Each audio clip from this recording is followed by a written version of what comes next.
face and your music video for Applause were all over Times Square in your hometown.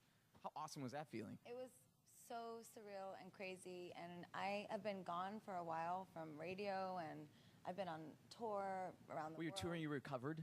Yeah, I was recovering from my surgery, and I didn't really know if anyone would show up. Of course. Yeah, there were barely any people. Well, you just never really know, and I don't rest on my laurels as a performer or musician, so I didn't really know what to expect. But when we pulled into Times Square and I saw all those people, I had goosebumps, and I'm just so grateful to the fans, and seeing the video on the Jumbotron just made me so excited. I really love this video, and I'm so happy that the fans got to see it. Well, you might not have actually even seen the feed of Good Morning America. Like, you might not have watched your DVR yet, but people are crying and they're like loving it. And afterward, everyone with that very distinct guy. Yo, yeah, of course they were. So sweet. Your fans are like the most loyal fans that I see in music today. They're very loyal, and they're very passionate about me, and we're into the same things.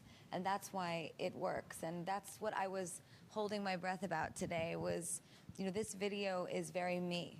And it is all the things that I'm into, that I'm interested in. And when we created it, we spent a lot of time fine-tuning the imagery to take it to a place that really turns me on artistically. And so when I heard them all cheering, I knew it turned them on too, and it made me feel good. Do you sometimes feel like you have to outdo yourself? Does that ever become pressure for you? You stay up at night thinking, what can I possibly do next? I think that every second of every day, actually.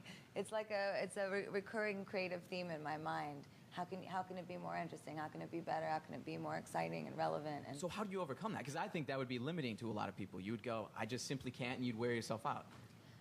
Well, because my creativity is not a well that runs dry. As long as I stay close to my fans, it's always there.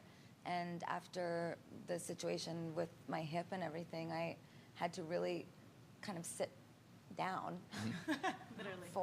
literally for 6 months, and I couldn't walk and I couldn't How frustrating dance. was that? I mean, for me, it was very difficult. I'm a performer, and I mean, quite literally, everybody would just literally sit next to me and hold me down, telling me not to get up, because I would put music on and get excited and try to dance, and you just can't. You have to recover. So it really gave me time, though, to sit with my creativity and mature.